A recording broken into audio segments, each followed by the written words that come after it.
Hello friends, 1975 emergency. ఈ తరానికి ఈ పరిస్థితి పెద్దగా తెలియకపోవచ్చు, కానీ 1975 నాటికి ఊహ తెలిసే వయసున్న వారికి ఈ పరిస్థితి గుర్తొస్తేనే అనేక చేదు జ్ఞాపకాలు వెంటాడతాయి. ప్రభుత్వ చర్యలను ప్రశ్నించడమే కాదు, వ్యతిరేకంగా మాట్లాడినా జైల్లో పెట్టేవారు. ఇక ఎమర్జెన్సీకి వ్యతిరేకంగా ఎవరైనా ఉద్యమిస్తున్నారు అనే సమాచారం వస్తే చాలు, వారిని జైల్లో పెట్టించి దారుణంగా శిక్షించేవారు. ఒక రకంగా చెప్పాలంటే కర్కశమైన కాలం అని జీవించే హక్కును కూడా లాగేసుకున్న పరిస్థితి అని చెప్పవచ్చు. అలా భారత ప్రజాస్వామ్య చరిత్రలో 2 ఏళ్ల ఎమర్జెన్సీ కాలం ఎన్నో చేదు జ్ఞాపకాలను మిగిల్చింది. అదే సమయంలో ఎమర్జెన్సీ అనేది కాంగ్రెస్ పార్టీకి మాయని మచ్చగా మారింది అని కూడా చెప్పవచ్చు. ఇక ఆ టైంలో లోక్ నాయక్ గా పేరున్న జయప్రకాష్ నారాయణ గారి లాంటి వారితో పాటు పలువురు ఈ ఎమర్జెన్సీని వ్యతిరేకిస్తూ ఉద్యమాలు నడిపారు. ఎందరో జైళ్లకు వెళ్లారు కూడా, మరెందరో నిర్బంధానికి గురయ్యారు. ఎమర్జెన్సీ టైంలో జరిగిన దుశ్చర్యలు ఇంకా ఎన్నో ఉన్నాయి. అయితే ఈ ఎమర్జెన్సీ టైంలో రాలిన ఆపన్నుల స్నేహహస్తంగా స్నేహలతారెడ్డి గారి పేరు చెప్పవచ్చు. ఆమెకు ఎమర్జెన్సీ టైంలో ఇందిర సర్కారు విధించిన శిక్ష మాత్రం అతి దారుణం. ఆ దారుణమైన శిక్ష చివరికి ఆమె ప్రాణాన్ని కూడా బలికొందని చెప్పవచ్చు. ఎమర్జెన్సీ విధించి 50 ఏళ్లు అవుతున్న నేపథ్యంలో అసలు స్నేహలతారెడ్డి గారు ఎవరు, ఆమెకు ఎమర్జెన్సీకి సంబంధం ఏంటి, ఇందిరాగాంధీ సర్కారు ఆమె పట్ల అంత కర్కశంగా ఎందుకు వ్యవహరించింది అనే అంశాలను ఈ వీడియోలో తెలుసుకున్నాం. స్నేహలతారెడ్డి గారు 1925లో హెడెన్ లో జన్మించారు. ఈమె పూర్తి పేరు స్నేహలత జాయిష్ పాట్రిషియా పావెల్. తల్లి లీలావతి ఘోష్. లీలావతి ఘోష్ గారు కాశ్మీర్ కు చెందిన వారైనా బెంగాల్లో స్థిరపడ్డారు. తండ్రి జేమ్స్ ఎబనైజర్ తంగరాజ్ పావెల్. ఈయనది తమిళనాడు. తంగరాజ్ పావెల్ గారు బ్రిటిష్ ఆర్మీలో కల్నల్ గా చేశారు. మద్రాసులో వీరు నివాసం ఉండేవారు. వీరి ఏకైక సంతానం స్నేహలతారెడ్డి గారు. తొలుత ఈమెకు ఇంగ్లీష్ పేరే పెట్టారు. అయితే బ్రిటిష్ వారి వలస పాలనను వ్యతిరేకించిన లీలావతి ఘోష్ తంగరాజ్ గారు భారతీయ సంస్కృతి సంప్రదాయాల పట్ల గౌరవంతో కుమార్తె పేరు స్నేహలతగా మార్చారు. తల్లిదండ్రులు సామాజిక కార్యకర్తలు కావడంతో స్నేహలతారెడ్డి గారు కూడా అదే బాటలో పయనించారు. మధ్యప్రదేశ్ లోని జబల్పూర్ లో కొన్నాళ్లు, మద్రాసులోని క్వీన్ మేరీ కాలేజ్ లో కొన్నాళ్లు చదివారు. చదువుకునే టైంలో కట్టప్ప పిల్లై మాస్టారు గారి వద్ద భరతనాట్యం నేర్చుకున్నారు. స్పెయిన్, అమెరికాతో పాటు పలు దేశాల్లో భరతనాట్య ప్రదర్శనలు ఇచ్చారు. బెంగళూరులో కళా విపాసి డ్రామా ఇన్స్టిట్యూట్ ని స్థాపించారు. ఈమె రాసిన ఆంగ్ల నవలలు అప్పట్లో బాగా ప్రాచుర్యం పొందాయి. ఇక స్నేహలతారెడ్డి గారు చదువుకుంటూనే స్వాతంత్రోద్యమం వైపు మళ్లారు. ఆ టైంలోనే పలువురు ప్రముఖ నాయకులతో పరిచయాలు ఏర్పడ్డాయి. ఆమెది క్రైస్తవ కుటుంబ నేపథ్యం అయిన స్నేహలతారెడ్డి గారు దైవారాధన చేసేవారు. చిన్నతనం నుంచి భారతీయ సాంప్రదాయాలను గౌరవించేవారు, ఇష్టపడేవారు. సంప్రదాయ దుస్తులు, నిండైన వస్త్రధారణ, నుదుటున బొట్టుతో అచ్చ తెలుగు వనితగా కనిపించేవారు. ఆమె ప్రసంగాలు చాలా ఆకట్టుకునేవి, రచనలు ఆలోచింపజేసేవి, భరతనాట్యం ప్రదర్శనలు అద్భుతంగా ఉండేవి. ఆ క్రమంలోనే నెల్లూరు జిల్లాకు చెందిన మద్రాసులో నివాసం ఉండే ప్రముఖ కవి, రచయిత, డైరెక్టర్, నిర్మాత తిక్కవరపు పట్టాభిరామరెడ్డి గారు పరిచయం అయ్యారు. అప్పట్లో ఆయనకు రెబలిస్ట్ గా పేరుండేది. గాంధీజీ గారు ఓసారి నెల్లూరులోని వీరింటికి వచ్చిన టైంలో గాంధీజీ గారికి ఆయన మర్యాదలు చేశారు. గాంధీజీ స్ఫూర్తితో బ్రిటిష్ వారికి వ్యతిరేకంగా పోరాటం చేశారు. ఆ తర్వాత శాంతినికేతన్లో చదువుకున్నారు. వీరి కుటుంబానికి బ్యారిటీస్ వ్యాపారం ఉండేది. అయితే కుటుంబ వ్యాపారం కంటే కూడా సాహిత్యంపై మక్కువ పెంచుకున్నారు పట్టాభిరామరెడ్డి గారు. తొలి వచన కవిత్వంగా పేరున్న ఫిడేలు రాగాల డజన్ తో పాటు పట్టాభి పంచాంగం ఆయనకు మంచి గుర్తింపు తెచ్చింది. కెనడా, బ్రిటన్, అమెరికా ఇలా పలు దేశాల్లో పర్యటించి సామాజిక పరిస్థితులపై అవగాహన పెంచుకున్నారు. అయితే 2వ ప్రపంచ యుద్ధ టైంలో ఆయన అమెరికాలో ఉన్నప్పుడు ప్రతి ఒక్కరూ అమెరికా సైన్యంలో చేరాలని అక్కడి ప్రభుత్వం ఆదేశించింది. అదే టైంలో సైన్యంలో చేరితే ఖచ్చితంగా నాన్ వెజ్ తినాల్సి ఉంటుందని అక్కడి వారు చెప్పడంతో శాకాహారి అయిన పట్టాభిరామరెడ్డి గారు తాను మాంసాహారం ముట్టేది లేదని అక్కడి అధికారులకు చెప్పారు. అయినా అక్కడి అధికారులు ఒత్తిడి చేయడంతో అమెరికా సైన్యంలో చేరడం ఇష్టం లేక సముద్రయానం ద్వారా దక్షిణ అమెరికా, ఆఫ్రికాల మీదుగా ఇండియాకు తిరిగి వచ్చేశారు పట్టాభిరామరెడ్డి గారు. ఓ రోజు మద్రాసులో స్నేహలతారెడ్డి గారి భరతనాట్య ప్రదర్శన చూసిన పట్టాభిరామరెడ్డి గారు ఆమెను ప్రశంసించారు. ఆ తర్వాత అప్పుడప్పుడు మాట్లాడుకునేవారు.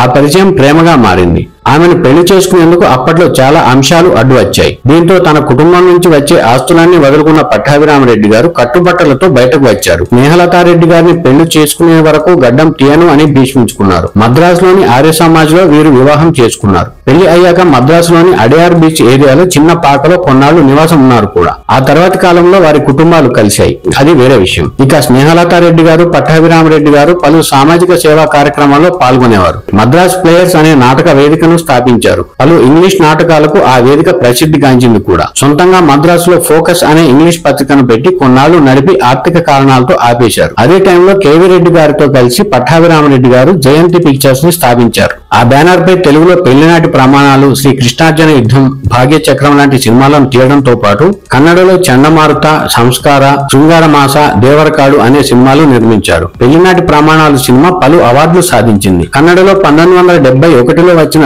సంస్కార అనే సినిమాకు రాష్ట్రపతి నుంచి స్వర్ణ కమలాన్ని అందుకున్నారు. సంస్కార అనే నవల ఆధారంగా వచ్చిన సంస్కార సినిమాలో గిరీష్ కర్నాడ్, స్నేహలతారెడ్డి గారు నటించారు కూడా. ఆ తర్వాతి కాలంలో పట్టాభిరామరెడ్డి గారి ఫ్యామిలీ బెంగళూరుకు షిఫ్ట్ అయింది. నాటకాలు, సామాజిక సేవా కార్యక్రమాల కారణంగా సినిమాలకు దూరంగా ఉన్నారు. స్నేహలతారెడ్డి గారు పలు నవలలు, నాటకాలు రాశారు. వాటిలో సీత పేరుతో వచ్చిన నాటకం సంచలనం రేపింది. ఇక పట్టాభిరామరెడ్డి గారు సామాజిక హక్కుల కోసం పోరాడేందుకు people's union of civil liberties సంస్థను స్థాపించి అణగారిన వర్గాల వారి హక్కుల కోసం పోరాడేవారు. అప్పటికే ఆ కుటుంబానికి దేశవ్యాప్తంగా ఉన్న పలువురు నాయకులతో పరిచయాలు ఏర్పడ్డాయి. ఆ టైంలోనే అంటే 1975లో ఇందిరాగాంధీ గారు ఎమర్జెన్సీ విధించారు. 1975 జూన్ 25 నుంచి మొదలైన ఈ ఎమర్జెన్సీ 1977 మార్చి 21 వరకు అంటే 21 నెలల పాటు ఉంది. రాజ్యాంగంలోని ఆర్టికల్ 352 మేరకు దేశంలో ఎమర్జెన్సీ విధిస్తున్నట్టు నాటి రాష్ట్రపతి ఫక్రుద్దీన్ అలీ అహ్మద్ ప్రకటించడం ప్రపంచవ్యాప్తంగా సంచలనమైంది.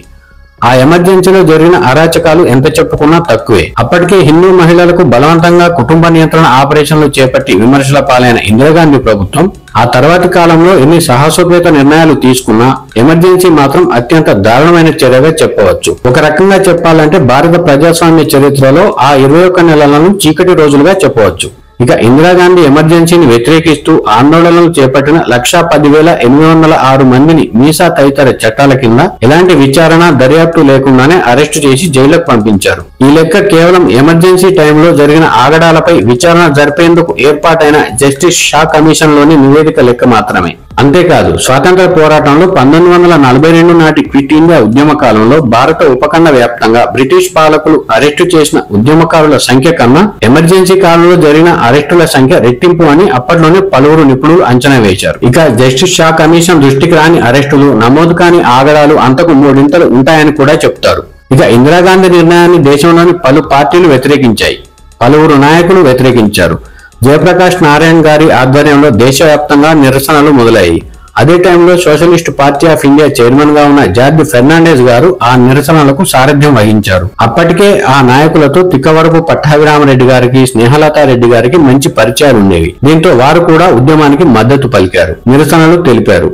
ఆ టైంలోనే జార్జ్ ఫెర్నాండెస్ గారిని అరెస్టు చేసేందుకు ఇందిరాగాంధీ సర్కారు ప్రత్యేక బృందాలను ఏర్పాటు చేసింది. అయితే జార్జ్ ఫెర్నాండెస్ గారు అజ్ఞాతంలోకి వెళ్లారు. పోలీసులకు దొరకకుండా దేశవ్యాప్తంగా పర్యటిస్తూ ఎమర్జెన్సీకి వ్యతిరేకంగా పోరాడే వారికి సపోర్టుగా నిలిచేవారు. ఉద్యమాలు ఎలా చేయాలో సూచనలు చేసేవారు. ఆ క్రమంలోనే ఓ రోజు బెంగళూరులోని స్నేహలతారెడ్డి గారి ఇంటికి వచ్చారు. ఆ సమావేశంలో నిరసనలు ఎలా చేయాలనే చర్చ జరిగింది.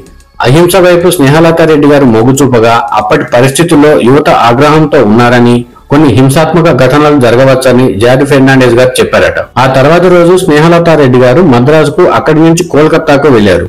అయితే ఆ మరుసటి రోజే జార్జ్ ఫెర్నాండెస్ గారిపై బరోడా డైనమైట్ కేసును మోపారు. అంటే హింసాత్మక చర్యలకు ప్రేరేపించేలా జార్జ్ ఫెర్నాండెస్ గారు కుట్ర పన్నారు అని ఆ కేసు సారాంశం. ఈ కేసు చాలా తీవ్రమైంది కూడా.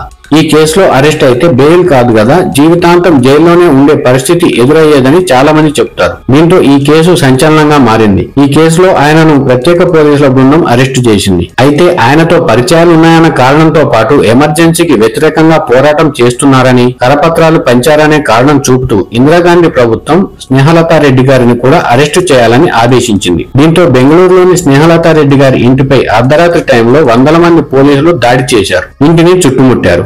ఆ టైంలో స్నేహలతారెడ్డి గారు ఇంట్లో లేరు. స్నేహలతారెడ్డి గారి కుమార్తె నందనారెడ్డి, కుమారుడు కోనార్క్ రెడ్డి సహాయకులు మాత్రమే ఆ టైంలో ఇంట్లో ఉన్నారు. స్నేహలతారెడ్డి గారు లేకపోవడంతో అప్పటికి మైనర్ బాలుడిగా ఉన్న కోనార్క్ రెడ్డిని పోలీసులు తీసుకెళ్లారు. కనీసం బాలుడైన కోనార్క్ రెడ్డిని ఎక్కడికి తీసుకెళ్తున్నారో కూడా ఎవరికి సమాచారం ఇవ్వలేదు. ఆ మరుసటి రోజు మళ్లీ వచ్చి నందనారెడ్డి గారిని అదుపులోకి తీసుకున్నారు. తర్వాత పట్టాభిరామరెడ్డి గారిని కూడా అరెస్టు చేశారు. ముగ్గురిని వేర్వేరు రోజుల్లో అరెస్టు చేయడంతో పాటు ఎవరు ఎక్కడ ఉన్నారో ఇంకొకరికి తెలిసే పరిస్థితి లేకపోవడంతో ఆ కుటుంబంలో ఆందోళన మొదలైంది. ఈ సమాచారం తెలుసుకున్న స్నేహలతారెడ్డి గారు తాను బెంగళూరుకు వస్తున్నానని, తన పిల్లలను, భర్తను ఏమీ చేయవద్దని, విచారణకు సహకరిస్తానని చెప్పారట. అయితే స్నేహలతారెడ్డి గారు బెంగళూరుకు రాగానే నిర్దాక్షిణ్యంగా అరెస్టు చేశారు. కనీసం విశ్రాంతి తీసుకునేంత టైం కూడా ఇవ్వలేదు. ఆ అరెస్టు ఎలా ఉంటుందో ఊహించుకోవచ్చు. తన భర్తను, పిల్లలను తనకు చూపించాలని, కాసేపు వారితో మాట్లాడిన వాళ్ళని అడిగినా పోలీసులు అంగీకరించలేదు. అయితే ఆమె అక్కడే నిరసనకు దిగడంతో దూరాన్ని నుంచి భర్తను, పిల్లలను చూపించి వారిని ఇంటికి పంపిస్తున్నట్లు సమాచారం ఇచ్చారు. స్నేహలతారెడ్డి గారిని బెంగళూరు జైలుకు తరలించారు. అప్పటికి ఆ జైల్లో కరడుగట్టిన నేరస్తులు ఉండడంతో పాటు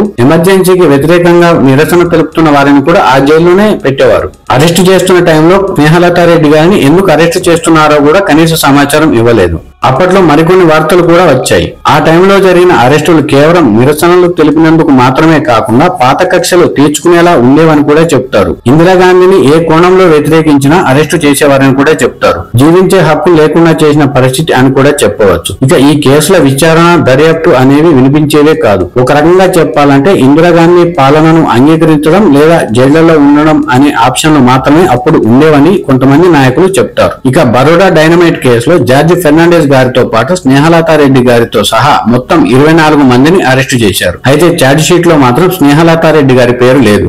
ఆమెను అరెస్టు చేసేందుకు ఖచ్చితమైన కారణాలు చూపలేదు. కేవలం పరిచయస్తురాలు అని పేర్కొని జైల్లో పెట్టారు.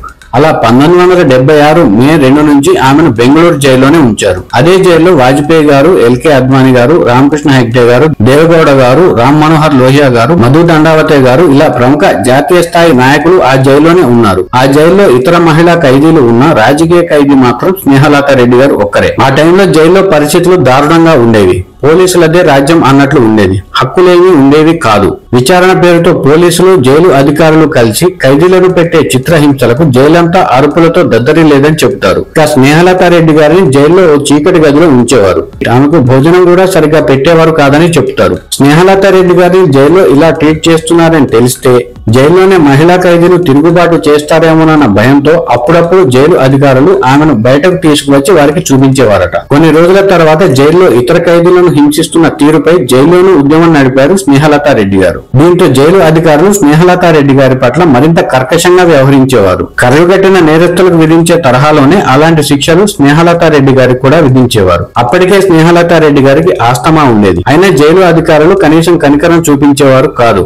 కనీసం చికిత్స చేయించుకునేందుకు కూడా అనుమతి ఇవ్వలేదనే ఆరోపణలు ఉన్నాయి. జైల్లో ఉన్న సమయంలోనే ఆమె 2 సార్లు కోమాలోకి వెళ్లే పరిస్థితి కూడా తలెత్తిందని చెబుతారు. ఇక స్నేహలతా రెడ్డి గారిని ఏకాంత నిర్బంధంలో ఉంచడం, కనీసం చదువుకునేందుకు పుస్తకాలు ఇవ్వకపోవడం, సరైన చికిత్స లేకపోవడం, ఆహారం కూడా సరిగా ఇవ్వకపోవడంతో ఆమె శారీరకంగా, మానసికంగా చాలా బలహీనంగా మారారు. అప్పుడప్పుడు పిల్లలు వెళ్లి 5 నిమిషాలు చూడడం తప్ప వేరే వారికి కనీసం ఆమెను చూసే అవకాశం ఉండేది కాదు. అదే టైంలో జైల్లో మరో ఘటన కూడా జరిగింది. ఆ జైల్లో ఉన్న సాధారణ ఖైదీలో 2 యువతులను పోలీసులు దారుణంగా హింసించారు. ఒక యువతి తలను గోడకేసి బాదడంతో ఆమె అన్కాన్షియస్ లోకి వెళ్లారట. మరో యువతి తలపై ఇష్టారాజ్యంగా కొట్టడంతో పాటు ఒళ్లంతా వాతలు వచ్చేటట్టు కొట్టారు. అంతేకాకుండా జైల్లో ఉన్న మహిళా నిందితులకు అందరి ముందే అవసరమైతే అర్ధనగ్నంగానే ఉంచి వైద్య పరీక్షలు చేయిస్తున్నారని తెలిసిన స్నేహలతా రెడ్డి గారు అందుకు వ్యతిరేకంగా పోరాడారు. ఆ చర్యలు ఆపకపోతే తాను ఆమరణం నిరాహార దీక్షకు దిగుతానని ప్రకటించారు. అయినా జైలు అధికారులు పట్టించుకోలేదు. దీంతో స్నేహలతా రెడ్డి గారు జైల్లోనే 9 రోజుల పాటు దీక్షం చేశారు. అప్పుడు గాని జైలు అధికారులు వెనక్కి తగ్గలేదు. మహిళా ఖైదీలకు ప్రత్యేకంగా వైద్య పరీక్షలు నిర్వహించేవారు. ఇక జైల్లో ఉన్న ఖైదీలను అకారణంగా కొట్టే అధికారాన్ని కూడా ప్రశ్నించేవారు స్నేహలతా రెడ్డి గారు. ఇలాంటి ఘటనలను ఆపకపోతే పరిస్థితి తీవ్రం అవుతుందని హెచ్చరించేవారు. దీంతో కొన్ని రోజులకు జైల్లో పరిస్థితులు మారాయి. ఇక నార్మల్ గా ఎంతో యాక్టివ్ గా, చలాకీగా ఉండే స్నేహలతా రెడ్డి గారి ఆరోగ్యం తర్వాత కొన్ని రోజులకు క్షీణించింది. అయినా జైలు అధికారులు స్పందించేవారు కాదు. పై స్థాయి నుంచి ఎప్పటికప్పుడు వచ్చే ఆదేశాలే అందుకు కారణమని చెప్తారు. అయితే ఆమెకు ఏదైనా జరిగితే ప్రజలు జైలుపై దాడి చేస్తారనే భయం మొదలైంది. మరోవైపు స్నేహలతా రెడ్డి గారికి జాతీయ స్థాయి నాయకుల్లో మద్దతు పెరుగుతూ వస్తోంది. అదే జరిగితే మరింత ప్రమాదమని ఊహించిన ఇందిరాగాంధీ సర్కారు కొంత వెనక్కి తగ్గింది. ఆమెకు వైద్య పరీక్షలు చేయించాల్సిందిగా జైలు అధికారులను ఆదేశించింది. దీంతో 4 డాక్టర్లను రప్పించిన జైలు అధికారులు ఆమెకు ఆరోగ్య పరీక్షలు నిర్వహించారు. పరీక్షల అనంతరం అత్యవసరంగా ఆమెను విక్టోరియా ఆసుపత్రిలో చేర్పించాలని, అత్యవసర చికిత్స అందించాలని ఆ వైద్యులు సూచించారట. అయితే ఆ సూచనలను జైలు అధికారులు పట్టించుకోలేదు. చివరికి స్నేహలతా రెడ్డి గారి ఆరోగ్యం మరింత క్షీణించడంతో 1976 డిసెంబర్ 13న పేరోల్పై విడుదల చేశారు. ఆమె జైలుకు వెళ్లేటప్పటికీ, జైలు నుంచి తిరిగి వచ్చేటప్పటికీ ఆమెను చూసిన వారు గుర్తుపట్టలేని విధంగా మారారు. ముఖం అంతా వాపు వచ్చింది. అప్పటికే ఆమె ఆరోగ్యం బాగా దెబ్బతిని ఉందని అందరికీ అర్థమైంది.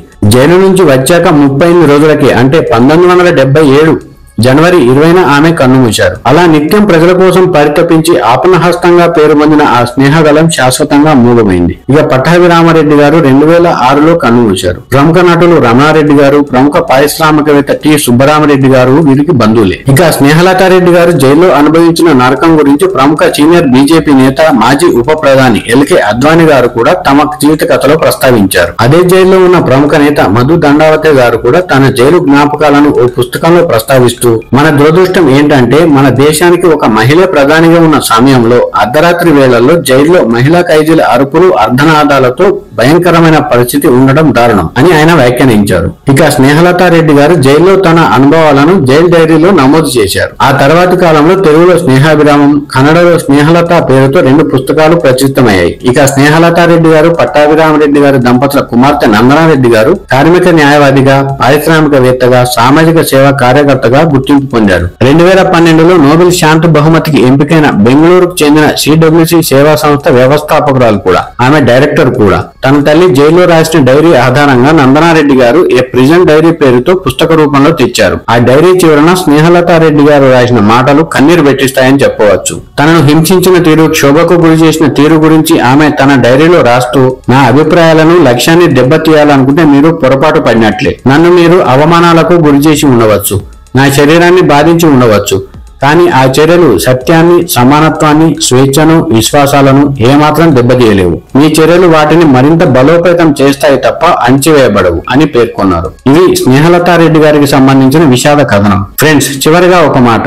చాలా మంది పాతవి తవ్వి తీయకండి అంటుంటారు, కానీ ఇలాంటి ఘటనలు భావితరాలకు తెలియాల్సిన అవసరం ఖచ్చితంగా ఉంది. లేకపోతే వారి త్యాగాలు కూడా మరుగున పడిపోతాయి. ఇలాంటి త్యాగాలు చేసిన వారి చరిత్రను భావితరాలకు తెలియజేయకపోతే మన పునాదులే ప్రశ్నార్థకం అవుతాయి. అందుకే స్నేహలతారెడ్డి గారి గురించిన స్టోరీ మీ ముందుకు తెస్తున్నాం. ఈ అంశంపై మీ అభిప్రాయం ఏంటో కామెంట్ రూపంలో తెలియజేయండి. Thank you.